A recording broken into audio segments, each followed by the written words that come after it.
Welcome to episode 117. Are you ready for the adventure of a lifetime? No matter your destination, the travel specialists at 3D Travel Company are there to help. Just head on over to my website, www.whodidthatvoice.co, and click the Book Now button on the left-hand side to get your free quote today. Welcome to Who Did That Voice, the show where we take an in-depth look at voiceover. And now, here's your host, Trenton Larkin. Hello everyone and welcome back to the show. Today's special guest is the voice of Pam Poovey from Archer. Here are a few clips and then an interview with today's special guest. I hope you all enjoy. Oh my God, Pam, you look amazing. Really? Well, a lot of that's muscle. Let's hope not. Because you get pretty strong arms growing up on a dairy farm. A dairy farm? Yes, it was called Butterfat Ranch. No, And they had a big cheese rodeo. it was Poovey Farms. Ah! What the? Hey, sleepyhead! Welcome to Texas! Already? Now sit back, relax, and enjoy the show. Hello everyone and welcome to another episode of Who Did That Voice. Today I am super excited to be bringing you a distinguished guest from the Fox Emmy Award Winning show Archer. Today we are speaking with Amber Nash. Amber, thank you so much for joining me on the show today. Of course, thank you. Well, Amber, the very first thing we love to do when we have a special guest on the show is to get to know them. So tell me about the little girl Amber Nash that grew into the beautiful woman she is, and how did she become an actress? Oh my gosh, what a story! I grew up in the suburbs of Atlanta, Georgia, in a little town called Lilburn, and I was the youngest in the family. I have one older sister, and my parents are still married. They've been married over 47 years. I think they're about to have their 50th in a couple years. Congrats! And I know it's incredible. Huge. They're crazy. We love them. And I was always kind of surly, and I was always, every picture of me as a kid, I'm like frowning and mad about something. And I was always getting in trouble for talking in class, and obviously a class clown. I think I realized that I was funny because I used comedy to survive, because I wasn't like the most attractive kid or the most popular kid or the most athletic kid. And I was like, I got to get friends. And so I started screwing around and making people laugh. And that's how I found my comedy voice. That's awesome. Yeah. And then after that, I decided, I never even thought acting was a possibility for a career. And I got a degree in psychology, and I went to Georgia State University, got my degree there, and then went into social work, because with a bachelor's degree in psychology, that's really all you can do. And then through doing that, I was like kind of bored, and I needed an outlet, and I found an improv theater. I'd never seen improv before, and a friend of mine was like, "Have you seen improv?" And I was like, "No." And so we went and saw a show, and I fell in love with it, and I signed up for classes that night. And that's kind of how my love of performance started. I'd done some like school plays and stuff like that, but I never really thought of it as a viable career, because it just wasn't something. My family's not an artistic family by any means. And so then after that, I quit my real job after I started doing some improv and started gigging as an actor, and started working at the theater I still work at today, Dad's Garage Theater in Atlanta. And that's kind of how the whole ball got rolling. Oh, that's fantastic. Well, as a child, when you watched cartoons, were there any that really influenced you, just funny voices that you really attached to or loved as a kid? Wow. As a kid, I loved Scooby-Doo. Scooby-Doo was probably my absolute number one. I also loved the Flintstones, and I think I loved the Flintstones because it was like, I don't know, it was kind of surly, because Yeah. it was, created as an adult show. And I loved Woody Woodpecker, but my mom hated it, so I wasn't really allowed to watch it. Okay. And that always makes something a little bit more exciting. We're not really supposed to be watching things. Yeah. I'm such a rebel. Yeah. I'm watching Woody Woodpecker. I know, right? Oh, I loved it. And so a few years back, there was a rumor going around that Seth MacFarlane was going to reboot the Flintstones. And I got so excited because I was like, man, I was born to play Wilma Flintstone, and I would die for that role. That And then be I epic. think something happened. He was planning on doing it, and then Hollywood things go wrong, and it might come back up again. But I was so excited by the prospect of that. That's fantastic. Well, I had heard they were going to maybe make a live action Jetsons, which that hasn't happened yet. But like you say, Hollywood, things happen. Wow. They come and go. Rumors, right. So. A live action Jetsons would be so awesome. It would be epic. But anyway, so getting back into your acting career and things, what would you say was an influence for you to become an actual actor? I know you said kind of some of the improv and all of that, but were there any actors in your life, male or female, that kind of inspired you and you were like attached to growing up into your teens, adulthood? Wow. I think that, being a kid watching television, I really loved Lily Tomlin. Okay. Because she was just kind of, she just basically did whatever she wanted, and she was funny, and it was cool, and it was okay for her to be funny. So as far as that goes, like watching somebody on TV, but then in my own life, when I started to get older and saw, like, I had some really cool theater teachers. I lived in Glendale for a short period of time when I was in high school, and I had a really cool theater teacher there that was out. He was out of school for like a few weeks in the middle of the year, and everybody was like, what was he out of school for? And he came back with hair plugs, which I thought was just so LA. That's so funny. Yeah, but so I had some teachers that really kind of helped me like understand the joy of acting, and particularly of improv. That teacher in Glendale was the one that introduced me to improv as an art form. And then when I found Dad's Garage Theater, I met so many people that were just kind of screwing around doing what they wanted, and not necessarily making a living as an actor, but making a living as an improviser, which is even crazier. It's like making a living as a stand-up, Yeah. And so I was really inspired by a lot of those people who showed me what it looks like for somebody that was a little bit older than me to be successful in their own way, still struggling and gigging, getting from paycheck to paycheck, but showed me that it's possible and it's something you can do. And so that kind of gave me the push I needed to be brave enough to be like, you know what, I'm going to quit my job that pays me real money and try to be an actor. That's awesome. Well, sometimes it just takes that little bit of a push, like you said, and that little bit of a thing to say, wow, I now have hope to know this could really be something for me, so that's fantastic. Absolutely. Well, what has it been like for you, Amber, to voice Pam Poovey now for 9 seasons and counting on Archer? It's been really incredible. Like, I got so lucky. I always say this, that if I didn't work on this show, I'd still watch this show and be a fan of it because it's so incredible.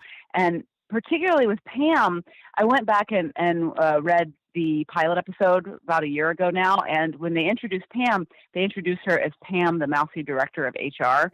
And the idea that Pam could be mousy is like so far away from the character that we know today.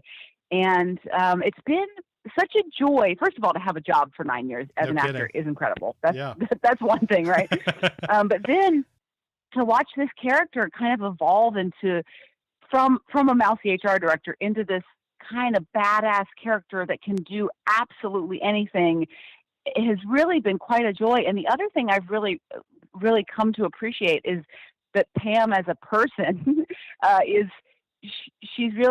she's body positive, she's sex positive, she's become kind of this weird, like, sex symbol / role model for bigger women. It's insane. Like, we were at Comic-Con a few years ago, I think it might have been 2 years ago, and a woman stood up and said that she was really happy that the show existed and that Pam existed because now she can cosplay as Pam and not have to be fat Leia or, a fat version of a character that she can just be regular Pam. And she was in like Fight Club Pam cosplay, and she looked incredible. Awesome. And like she got a standing ovation in this room of like, hundreds of people. It was absolutely insane. So it's been really a joy. I'm proud of the show and I'm proud of the character, and I'm just happy that I get to work on it. Well, that's inspirational. That's really fascinating to hear, but, I know even like with Family Guy, when Peter Griffin and some of those characters came out, it gave guys that were bigger build the opportunity to dress like Peter Griffin and not, like you said, have to be the fat Han Solo or something, so it's totally, it's amazing how some of these newer shows are, yes, they're quirky, funny, and way out there with how they present themselves, but they have some like rudimentary concepts that really hit home with the general public, male or female. Absolutely. And the other thing too that I love about Archer is that at the end of the day, everybody is terrible. They're all terrible, terrible people, but they all like truly love each other and watch out for each other in their own very weird, messed up way. And so there's always a bit of heart, because otherwise I feel like, you know, even in the craziest shows, if there's not some heart, then nobody's going to care about this character. So to find a way to care about an animated character is just a testament to the writing, you know? It's a phenomenal show. I mean, you know, for parents that may not know this show that are listening, this is a mature, you know, adult cartoon, but you know, if it's something that doesn't offend you, please watch it, because it is really funny. And, you know, it is a little obscene. It is a little crazy, but it's absolutely a great show. And like you said, they do have these fundamentals, even though they're all crazy and wacky and weird, they all have this love for each other, even if they secretly say they hate each other, you know? So it's really unique. Totally. It's really unique. And whenever I meet parents that have kids that they let see Archer, like I'll be signing autographs at a con or something, and somebody will come through with their kid that's like 10 or 11, and I'm like, do you watch this show? And they're like, yeah. And I'm like, oh no, parents, don't let your 10-year-old watch Archer. It's entirely too dirty. Like my mom can't even watch the show. She's like disgusted by it because it's just so dirty. But the thing is, and what I think how we get away with the dirtiness of the show is that it's so smart that like we earned our dirty points by having lots of smart points. Well, the thing I like is that it doesn't just throw something dirty out there just to say, here you go. It's like you said, the way they spin it into the concept of what's going on. Like, you know, somebody's cracking a joke and they say something, and then Pam or someone's like, hey, you know, like they catch on to it, but it's like the audience already got it, but then the character gets it, and then it just makes it even more funny, you know? So Absolutely. Well, you know, it was kind of funny. You were talking about kind of the evolution of Pam, and that was actually something that I had kind of put together was, you know, from Pam season 1, we saw her go through this evolution of Pam where she was the HR lady, very quiet, very kind of not really in the forefront. She was in the background a lot. And then we saw her as a drift car driver and a fighter, a police officer in Archer Dreamland season 8, and now a seaplane co-pilot. And like you said, it's been amazing to see her grow, because she went from this character that I felt like could have maybe not continued through the show, but she grew into this like leading lady. She really did. She blew from this like last of the mainstay characters to like second in command almost. She's grown so much, and it's been really awesome to see her develop the way she has. Absolutely. It's been like, it's absolutely incredible. You're totally right to watch her become the person that she is. And you were talking about her being the co-pilot for this season for the seaplane. And it's so funny that whenever something big happens, because, you know, Archer was pretty much kind of business as usual for the first 4 seasons. And then Vice happened, which was like a big shakeup, and people either loved it or hated it. It was very divisive. People were like either totally into it or totally not into it. And now things are different all the time. So things are just, people never know what's coming. Yeah. But what's fun is, as an actor, we always get a call if there's going to be a big change before we start recording. So Adam, who's the creator, and he also writes pretty much all the episodes. He called us before Dreamland, and he told me that my character was going to be basically gender neutral, and that the character was based on Russell Crowe from LA Confidential. And so as an actor, funny to have been playing this character for so long, and then to get that as an inspiration is like so cool and so fun, and just like, you know, you never get bored. And then this season, they told me that Pam was basically like, she was Archer's Chewbacca, and they sent me a picture of Pam, and she's giant. Like, she's so much bigger than everybody else in the episode. She's like 7 feet tall. And it's just like, well, why? It's so ridiculous, but it's so much fun. They can do whatever they want, and they get away with it. It's wonderful. It's so funny that you said that, because I kept thinking, dang, does Pam look taller in this season? Because like, I thought she was about the same height as everybody. Now she's towering over. I'm like, man, maybe I missed something before. But and I I think that's kind of their plan, right? Is it's just like nobody really notices it right away, but it's just kind of in the back of their head, kind of gnawing away, and then they're like, "Wait a minute, this character's entirely too big." I think she was even broader shouldered. She doesn't seem to be very heavy set in this one. She seems to be more fit and kind of in shape. Muscular. But she was like, she seemed broader shouldered and like taller, and I was going, wait a minute, you know. But that is funny. And then with Dreamland, it was funny that you mentioned that, because I kept thinking it was weird when she would have those scenes with the all the Asian girls, the slave girls they had rescued. Yeah. And I was like, she would have these scenes where she would be like thinking 1,000 years into the future, and she'd be like bald, kind of with the U-shaped balding going on like a guy. And I was going, I was like, is she a girl or is she a guy? Like, I couldn't tell like if they had changed her or if she was, like you said, gender neutral. So that was, I'm glad you clarified that, because there were times where I was like, is she a girl in this or is she not? Because I don't know. Right. But because then actually, they hinted at the fact that she had fathered all these kids, that were graduating and all this stuff. And the funny thing is, they said when they were designing the character for Dreamland, they gave Pam like shorter hair, like a man's haircut, but then they kept trying to figure out what was going on with her face. They couldn't quite get it right. And it's because they left lipstick off of her, and so it wasn't looking right. So they were like, screw it, just put lipstick on her. So it's just like, who knows what's going on. That's so funny. Well, I tell you what, the creators, Adam does an amazing job with the scripts, and you guys do an amazing job portraying the characters that you play. I cannot wait to see more of season 9. Episode 1 was super fantastic. What do you think we can expect to see from Pam in season 9, Amber? It's so exciting. I'll say as an overall real quick that it's because last season Dreamland was really dark. It was noir. It was a lot more serious. Yeah. And this season's back to like bright, over the top, big, funny jokes, like big Archer. Like when I first started reading the scripts for this season, it just made me want to go have a Mai Tai. Like it's just so tropical and so beautiful. And Pam is basically, her and Archer are based, like you said, she's his co-pilot, and in the plane and on the show, she's basically his right-hand man this whole season. So it's really fun. And so they get into, I always loved in past seasons when Pam and Archer would like, Southbound and Down, when they had like the road trip and in season 5. And like, I just always loved them as a duo. Yeah. And we get to see a lot of that this season. So they get into a lot of trouble, and Archer's always giving her a lot of guff, and Pam's always just taking care of business and solving the problems that Archer creates. And another great thing, which you saw in the first episode, is that there is not a Krieger this season. The actor Lucky Yates is playing a talking bird named Crackers. Yes. So there's a brand new character, which is super fun. And so he kind of rounds out the trio of those guys. Well, when you were talking about a colorful season, I was like, absolutely. It's a very eye-popping colors, like, when they're flying off in the seaplane and you see the beautiful crystal water and the beaches and the trees, and it's just like, wow, this is gorgeous. But, the thing that I thought was hilarious was, we had gone from all these seasons, 8 seasons. Well, season 8, Dreamland, Lucky Yates' character was a little different, but he was still kind of originating into that German scientist kind of thing. But I thought it was kind of odd that Lucky Yates went from being the German scientist to the Scarlet Macaw named Crackers, because I was like, wait a minute, this is freaking hilarious.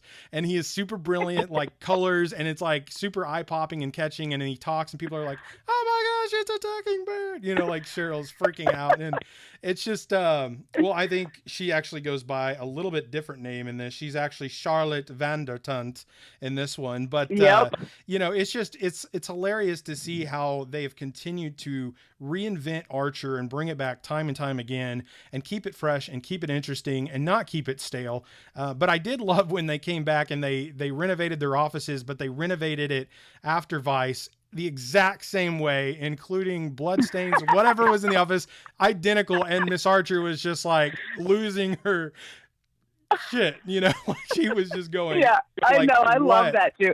That's just so the sense of humor of Adam and Matt, who's the executive producer. Like that's what they would do if they had the money in real life, like just screwing with people, the best way they know how. I just, that's so their sense of humor. It's great. It is. It absolutely is. But, you know, talking about a variation in characters, we also get to see Chris Parnell actually switch into the German character in this one, which, you know, he seems a little ominous, a little suspicious. So I'm sure we could expect to see some mayhem from his character this season, which is really cool that everybody's kind of getting to change it up a little bit and get to try on some new shoes, even though it's the same characters in essence, in heart. Yeah, it's so much fun. And like, I remember when Lucky was doing last season, when he was doing so much German, he was like he was getting sent his lines in German by a native German speaker so that he could practice them, because he didn't speak German, so that he could get his lines across. And I'm wondering if they're doing that with Chris this season.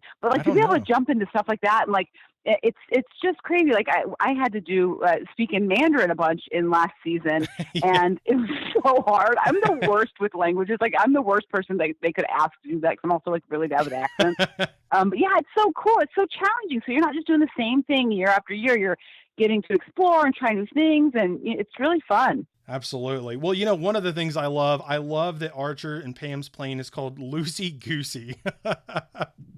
That's such a funny name. And I have a feeling that's going to come into some funny joke play up on something down the line. It has to. But, you know, one of the things I've always wanted to see realistically is we've kind of explored the Lana and Archer thing. I would really love to see Pam get with Archer and maybe even get married. Maybe even as they decide to wrap up Archer at the end, that he ends up with Pam, because Pam has ended up becoming, you know, like one of my favorite episodes was season 6, episode 9, called Pocket Listing. They were showing a mansion around, or they were showing, Cheryl's, she goes by so many names I get confused. Cheryl was showing her mansion around as if she was a realtor, and Pam and Archer have this epiphany that they are both each other's best friend. And then he's like, wait, what about Cheryl? She's like, okay, you're my second best friend. But, you know, it was that moment where I was like, aw, you know, because they had developed this relationship from this HR lady that was very distant to Archer to they've almost become like best friends / we'd be together if it wasn't for Lana. You know what I mean? So I would love to see them together and have some kids or something at the end. That'd be really cool. Oh my gosh, me too. I love the idea of the whole show ending with a big dumb wedding episode. That would be awesome. Just end it on a wedding and people are like, but he's been with Lana the whole time, and then just end it with Pam and Archer. That'd be cool. Oh my God. For the last season, every episode should be a different way that the show ends. So it's just 8 different endings. Yeah, that would I'm going to pitch that to Adam. Well, if Adam needs any help, y'all can call me up. I'd be more than happy to help write. That's great. But that's fantastic. I mean, they've done so many twists and turns, things that we would not expect. And Dreamland was definitely, I think, the most twists and turns that we've expected so far, that we didn't necessarily expect so far. And I think we are going to see some amazing things from just seeing what I've seen in season 9, episode 1. I think we're going to see some amazing things come out of this season, and I cannot wait to explore more of Archer Danger Island. Yeah, it's very kooky. It's very like, what was the show with Baloo, the big, what was it called? Tailspin. It's very Tailspin. I feel that. Yeah, that's kind of what I felt. Yeah. Yeah. With the Tailspin, Gilligan's Island, like all the kinds of hijinks that you can get into on an island, they're all explored. It's so fun. That's so awesome. Well, Amber, it has been so awesome getting to chat with you this evening. I've got 2 final questions for you, and we will wrap this interview up. Are you ready? Yep, I'm ready. All right. So, Amber, what is the advice that you would give to an aspiring actor or actress who might try to pursue an acting career, especially in the niche of voiceover? I think that it's tough, and I was told that too early on, that it's a tough business to break into, and it's true. I was just really lucky that I was able to work with Matt and Adam, and they keep hiring me for other jobs. But just like every other actor, I'm constantly auditioning and constantly not getting the role. And so you have to be strong. You have to not get your feelings hurt, and you have to really pursue it if you really, really want it. But if you're starting down the road of wanting to do voice acting, I think that it's you have to be an actor first and a voice actor second, because you're still an actor. And so for me, I know that the most valuable thing that I did was getting involved in doing improv and taking improv classes and doing shows. And then once I actually started getting voice work, is not being afraid to work for free. Some actors will tell you absolutely not to work for free, but it helped me because I was able to get my reel together and learn how to kind of do stuff on the ground and on the job and make mistakes, because I was getting paid $100 to do a radio spot that I wouldn't want to make in the booth doing Archer, you know what I mean? So Yeah. I feel like not being too good, not being, as my mom would say, not being too big for your britches, and being willing to work for free and learn as you go. I love that. Well, learning on the go is always the best way. I mean,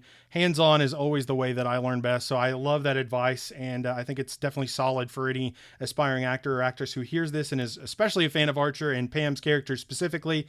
I think this will resonate with them immensely. So thank you so very much, Amber. Of course.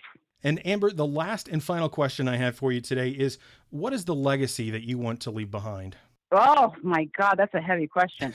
I think it'd be a legacy of laughter, and for people to remember me as somebody that loved characters. I love characters so much. Like when in my stage performance, that's what I really focus on, is playing all different kinds of characters. So I'd say that, and for being kind and good to work with. I think that it's so important, especially in Hollywood. You don't find it all the time, but being genuinely kind and being somebody that other people want to go to work with. That's what I would like my legacy to be. I think that's fantastic, Amber. I really appreciate your time. I cannot thank you enough for how valuable your time is to have spared a few moments with me this evening. Thank you so much. It's been a real blast. Absolutely. Well, Amber, it has been an absolute honor and pleasure having you on the show this evening. Would you please give us a special closeout as Pam Poovey from Archer? I absolutely will. Holy shit snacks. Thanks for listening. This has been Amber Nash on Who Did That Voice? Well, everyone, I sure hope you enjoyed today's episode with Amber Nash, the voice of Pam Poovey from Archer. And if you did, please find me on Facebook, Twitter, or Instagram by searching Who Did That Voice. I would love to hear from you. A question you might ask yourself is, where can I listen to Who Did That Voice? That's an excellent question. You can hear us on iTunes, Stitcher Radio, TuneIn Radio, YouTube, and our website at www.whodidthatvoice.co. Click the episodes tab and listen away. Well, everyone, that's all the time we have for this episode. Join us next time for our special guest, Cam Clark, the voice of Leonardo from the 1980s Teenage Mutant Ninja Turtles. You won't want to miss this episode. Hey, do you ask yourself who did that voice? Well, if you do, go to our website, www.whodidthatvoice.co, and click on the Episodes tab. Choose an actor, pick their name, and see pictures from the different characters they've voiced in their career. Thank you for joining us today. We'll see you next time for more discoveries on Who Did That Voice.